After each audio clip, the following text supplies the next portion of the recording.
Dicho cargo ya se encuentra presupuestado para el titular de esta. En consecuencia, no existe la generación de un gasto adicional al ya presupuestado por la entidad. Finalmente, quiero resaltar que la aprobación del predictamen coayudará con el correcto funcionamiento del sistema de administración de justicia, pues se requiere que los jueces y fiscales, sean titulares o provisionales, tengan todas las herramientas y recursos necesarios para el desempeño de la función. En atención a estas consideraciones, recomendamos la aprobación de los proyectos de ley reunidos en este predictamen. Dicho esto, quisiera abrir el debate y ceder el uso de la palabra a los congresistas que deseen intervenir, no sin antes dándole la bienvenida a la congresista Chacón. Ella va a sustentar un proyecto que lo veremos inmediatamente después de este predictamen. Congresista Alcalá. Sí, señor presidente. Yo creo que son los tres proyectos, incluso los señores fiscales desde hace tiempo están buscando la nivelación de los sueldos, como también el año pasado se le dio a los miembros del Tribunal Constitucional.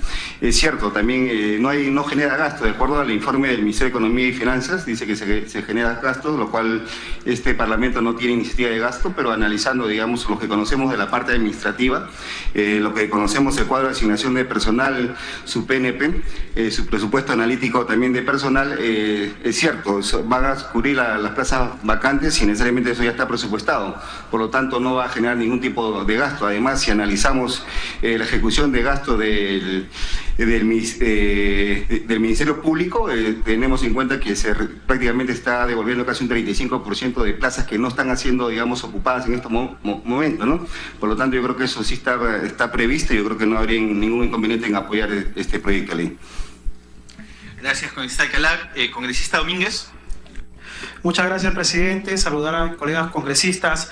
Presidente, quisiera por favor solicitar la adhesión de mi proyecto de ley 1276 referente al mismo materia, en el cual compartimos la misma iniciativa por parte del colega Javier Velázquez Quesquén, en que los fiscales, en que los magistrados, los jueces, en este caso provisionales, necesitan de verdad estos gastos operativos y ser tratados con igualdad. Creo que el Ejecutivo anteriormente, en su decreto de urgencia 114-2001, olvidó prácticamente este importante sustento que requieren los jueces teniendo los mismos derechos, presidente. En este sentido, solicito a la comisión adhiera mi proyecto a este importante proyecto presentado por el colega Javier Velázquez Quesquén. Muchas gracias, presidente. Muchas gracias, congresista. Queda adherido entonces su proyecto al predictamen que estamos discutiendo. Congresista Castro. Gracias, presidente. En principio, expresar mi saludo por una iniciativa legislativa que lo que hace es reivindicar el derecho de muchos fiscales y jueces que no vienen haciendo esta lucha desde ahorita, vienen haciendo una lucha por ese reconocimiento y es equiparar en remuneración respecto a los titulares ya desde hace mucho tiempo. Las labores, las responsabilidades que desarrollan estos fiscales y este jueces provisionales son similares al de un titular.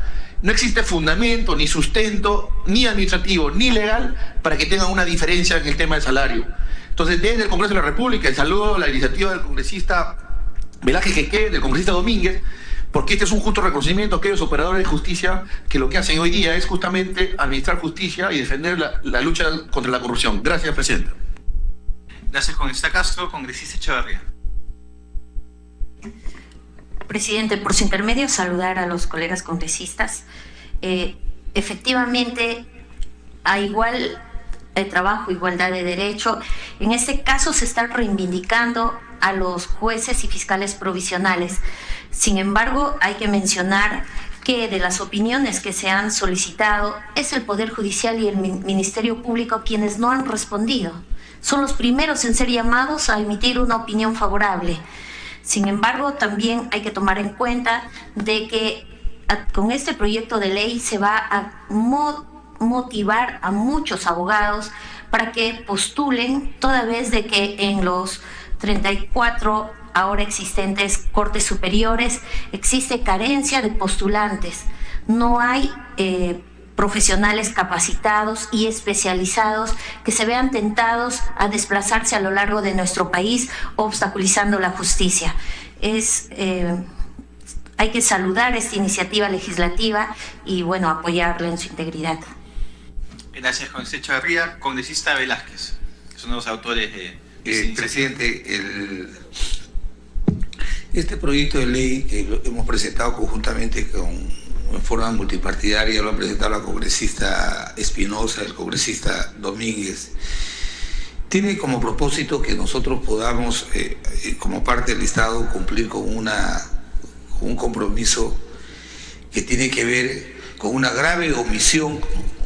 Este término grave omisión lo ha dicho el Tribunal Constitucional en sus sentencias del 2003, 2004 y 2006, en el sentido de que el decreto de urgencia 014 del año 2001, o sea, hace 16 años, en ese entonces era el ministro de Justicia, creo, el señor Olivera, se dio este decreto de urgencia para establecer este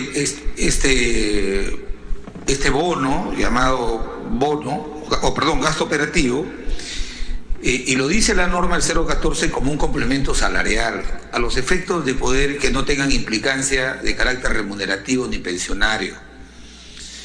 Las personas, los jueces y fiscales que se han visto afectados han acudido al Tribunal Constitucional y hay 2 sentencias del Tribunal Constitucional que, en el sentido que le hemos dado los congresistas a nuestro proyecto, establecen que siendo estas complementos salariales conceptos que se le entregan a los jueces y fiscales titulares para el desempeño de su función, evidentemente que la ley no puede tratar en forma desigual a quienes realizan una función igual. O sea, esto no tiene ningún sentido. Segundo, presidente, que siempre, cada vez que hay una propuesta de esta naturaleza, se dice, esta es una iniciativa de gasto. Primero quiero decir que la Constitución del año 93 fue dada en un contexto en que salíamos de una gravísima crisis económica,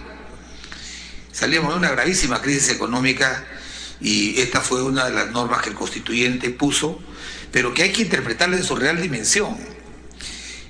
No es verdad lo que se dice que no tenemos iniciativa de gasto. Lo que dice la Constitución es lo siguiente. El artículo 79 dice que el Congreso no puede crear, no estamos creando este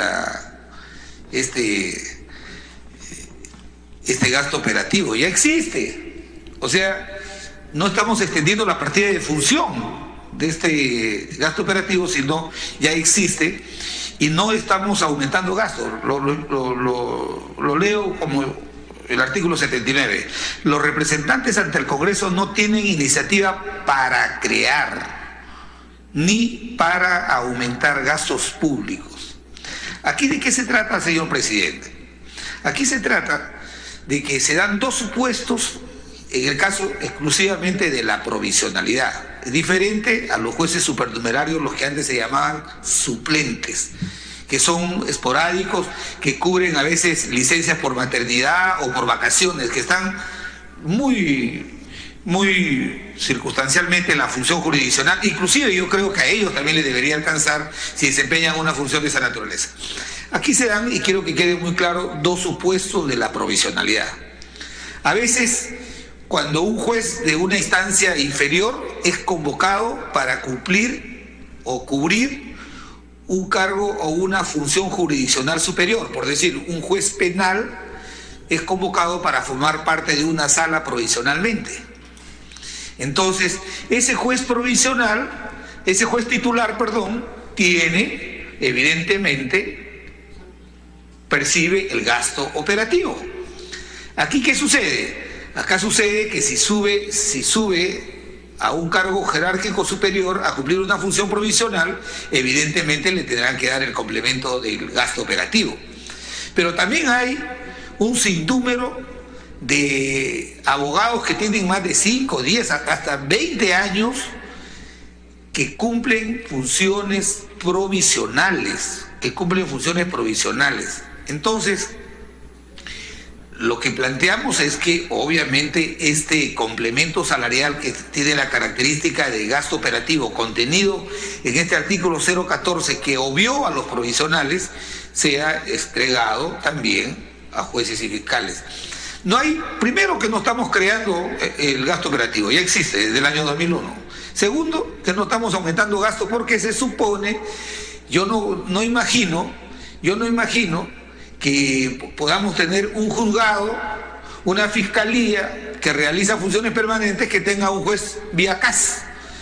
Entonces, aquí estas plazas están presupuestadas. ¿Y saben cuál es la importancia de esta iniciativa, presidente? Que lo que va a permitir es sincerar la planilla de jueces y fiscales en todo el país. Y segundo, que va a estimular al Consejo Nacional de la Magistratura para que convoque a concurso público. Y yo quisiera saludar la recomendación que me dio el congresista Castro, pero que ya no lo hemos podido poner en el dictamen, en la propuesta legislativa, en el sentido de que estos jueces y fiscales que tienen 5, 10, 15 años deberían tener un puntaje cuando postulan a ser titulares.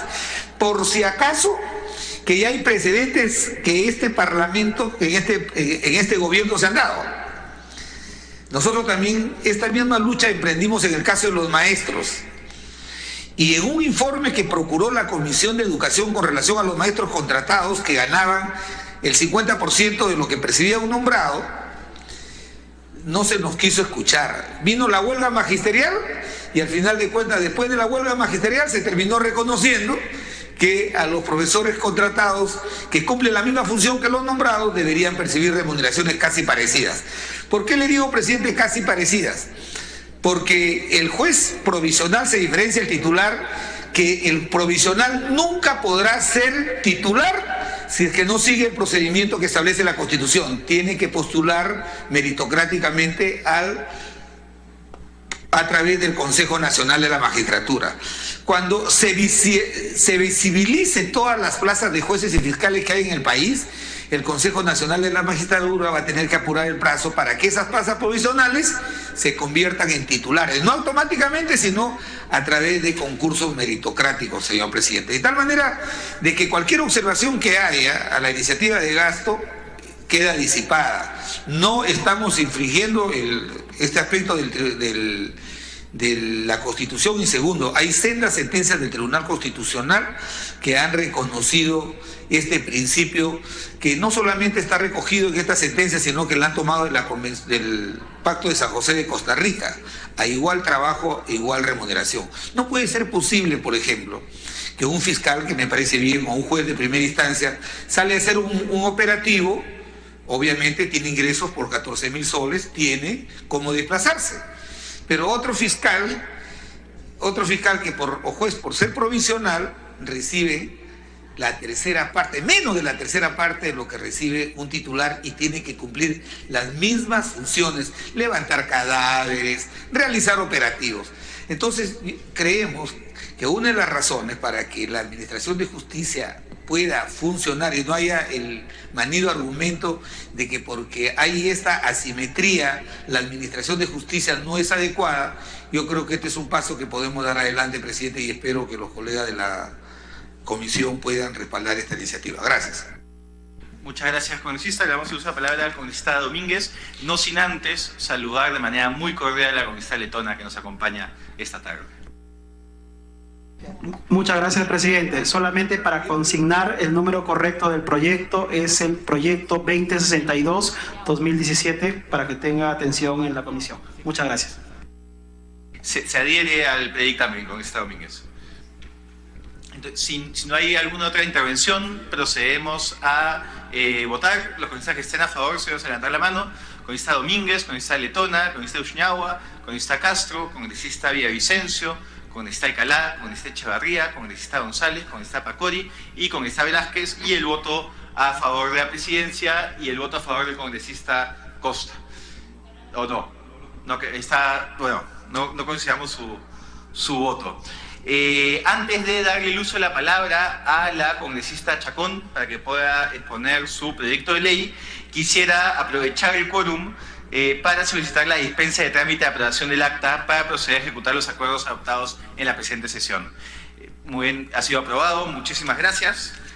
Y el último punto de agenda sería la exposición del proyecto de ley de la Concejalía de Chacón, que es el 2013-2017, presentado por el Grupo Parlamentario de Fuerza Popular. Esa iniciativa propone modificar el artículo 82 del Código Penal, introduciendo el numeral 5, que fija la fecha de cumplimiento de mayoría de edad como inicio del cómputo de plazo de prescripción de acción penal para los delitos de violación sexual de menores de edad. Dicho esto, le doy el uso de la palabra a la congresista Chacón. Muchas gracias, señor presidente. Primero que nada, agradecer que se me haya invitado para poder exponer el proyecto de mi autoría. Como usted muy bien ha dicho, se trata de la modificación del artículo 88 del Código Penal para que en el delito de violación sexual de menor de edad se pueda hacer a partir del día que cumpla la mayoría de edad. Y paso a explicarlo, señor presidente. Si bien es cierto, la seguridad jurídica de alguna manera se basa también en las prescripciones, es decir, que el Estado tenga un tiempo donde debe de dejar de perseguir la acción penal en un tiempo determinado, dependiendo del delito, de los agravantes y demás, porque es parte justamente de la seguridad jurídica. Un ciudadano no puede ser perseguido por la justicia sin que ésta haya tenido la capacidad de emitir una sentencia por un tiempo indefinido. Sin embargo, señor presidente, en el caso específico de violación hacia menores de edad, debemos de considerar que el menor de edad no puede de alguna manera iniciar una denuncia ni la acción de la justicia cuando el hecho ha sido cometido. Sí, perdón. Es el padre, la madre o el tutor quienes en este caso tendrían que hacer una denuncia por el menor. Muchas veces los padres no tienen conocimiento del hecho, en otros casos de alguna manera con su silencio se convierten en cómplices del violador, en otros casos por temas de educación, culturales, vergüenza, piensan de que le harán un daño mayor al menor, en fin, muchas motivaciones que tienen que ver también, señor presidente, con el tema educativo y con un tema de idiosincrasia. Estas denuncias no se hacen.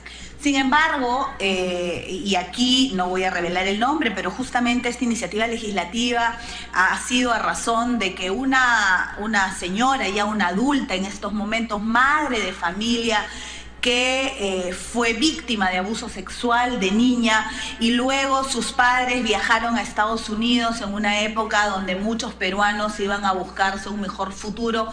Cuando ya se hizo adulta y viviendo en los Estados Unidos, ella se atreve a contarle a sus padres este hecho. Luego regresa al Perú a visitar a sus familiares, va al mercado, que era el mercado de su barrio, donde se perpetró este abominable delito y el violador seguía ahí.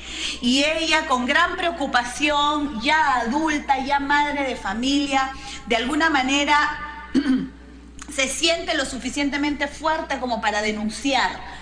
Va, hace la denuncia, sigue todo un proceso a pesar que ella estaba en Estados Unidos gastando sus recursos y demás, tratando de evitar que este miserable monstruo vuelva a cometer el mismo delito con otra criatura indefensa, y el Poder Judicial le dice que ya prescribió. En ese sentido, señor presidente, lo que propone mi iniciativa legislativa es que esta prescripción corra a partir de que la víctima cumpla su mayoría de edad, que sea consciente efectivamente, que tome la fuerza necesaria y que pueda ser la persona que fue víctima de este abuso la que pueda activar estas denuncias y no se vea que por el paso del tiempo estos monstruos pueden salirse con la suya y, lo que es peor, señor presidente, seguir cometiendo este terrible delito con otros niños y otras criaturas. En ese sentido, insisto, yo creo en las prescripciones porque es una seguridad jurídica hacia todos los ciudadanos, para que el Estado no mantenga en vilo de alguna manera por el resto de su vida a las personas que son acusadas de un delito, y lo que se tiene que hacer más bien es darle mayores herramientas y recursos a la Fiscalía y al Poder Judicial para que puedan efectivamente en un tiempo prudencial emitir una sentencia, ya sea de culpabilidad o de inocencia. Sin embargo, en este tema específico, como ya lo han hecho otros países, señor presidente, yo solicito que la prescripción en caso de violación de niños menores de edad corra a partir de su mayoría de edad, y con esto podamos permitir que víctimas de este terrible delito puedan de alguna manera empezar a sanar sus heridas a través de una justicia que, aunque tarde, esperan que en algún momento llegue. Gracias, presidente. Muchas gracias, José Chacón. Este proyecto, junto con los demás proyectos presentados en la materia, serán debidamente priorizados en un predictamen, dada la urgencia y el contenido social y humano que tiene esta problemática. Congresista Chacón. Sí, para culminar, señor presidente, sin dar el nombre, yo quisiera agradecer a esta persona, a esta señorita que me buscó desde los Estados Unidos para poder ayudar a otras posibles víctimas que no pasen por el terror que ella pasó. Muchas gracias. Homenaje y reconocimiento a ella y a todas las víctimas que se atreven a hablar con toda la dificultad y con toda la revictimización que muchas veces ello implica, pero rompiendo ese silencio se rompe esta cadena de impunidad y se evita que muchos más puedan ser víctimas de estos terribles crímenes. Dicho ello, y no habiendo otro punto en la agenda, siendo las 4:21, se levanta la sesión. Buenas tardes.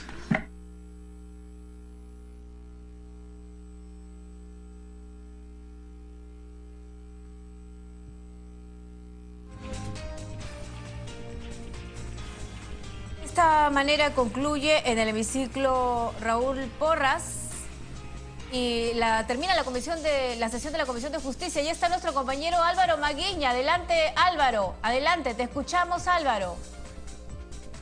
Bien, de esta manera se pone fin a la sesión de la Comisión de Justicia, en donde se han tocado distintos temas referidos sobre todo a las víctimas de violación y de qué manera se puede hacer un compendio de todos estos proyectos para que finalmente en una próxima sesión se pueda dar paso a un dictamen en concreto.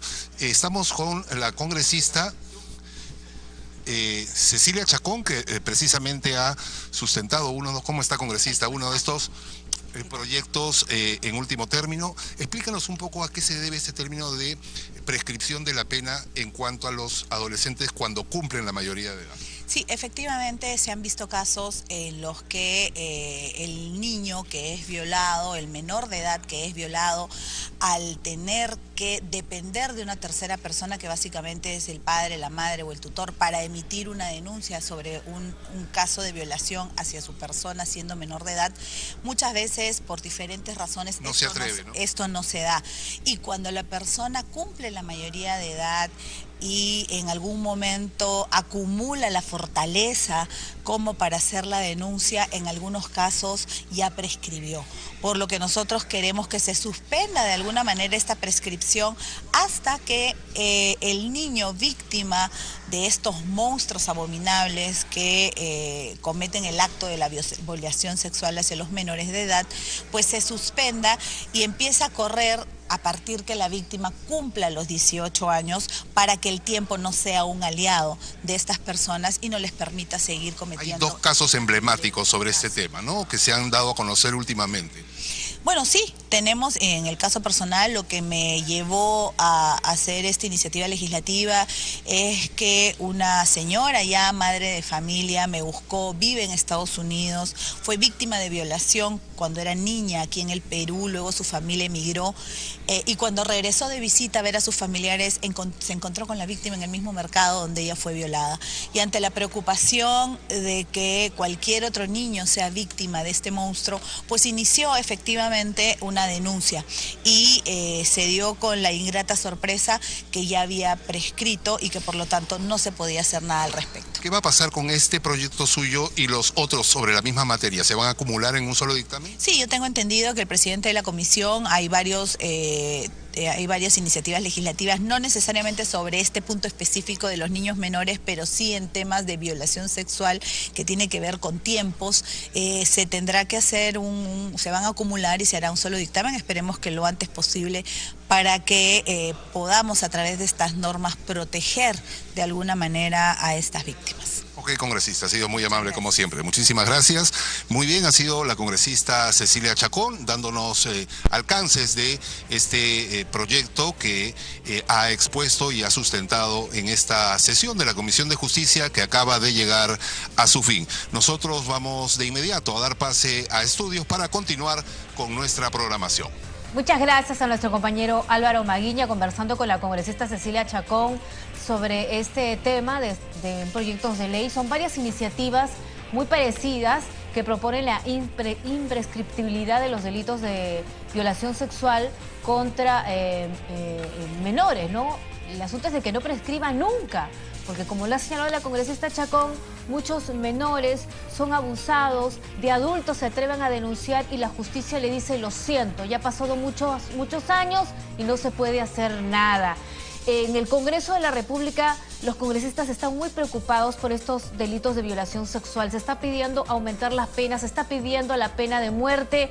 Por ejemplo, el congresista Sergio Dávila ha enviado una solicitud a la Comisión de Constitución para que ésta dé su opinión respecto a la posibilidad de denunciar parcialmente a los tratados internacionales firmados por el Perú, los cuales impiden aplicar la pena de muerte en nuestro país. Es que varios congresistas están pidiendo que se aplique ya en nuestro país la pena de muerte. Hay que indicar que la presidenta del Consejo de Ministros, Mercedes Arauz, en estos momentos se reúne con la bancada de APP, de Alianza para el Progreso. Recordemos que el Ejecutivo está pidiendo facultades en materia de economía y también prevención. Se reúne entonces la presidenta del Consejo de Ministros con la bancada de Alianza para el Progreso. Nosotros regresamos a la Comisión Agraria. También hay que indicar que está sesionando la Comisión de Trabajo, pero la Comisión Agraria continúa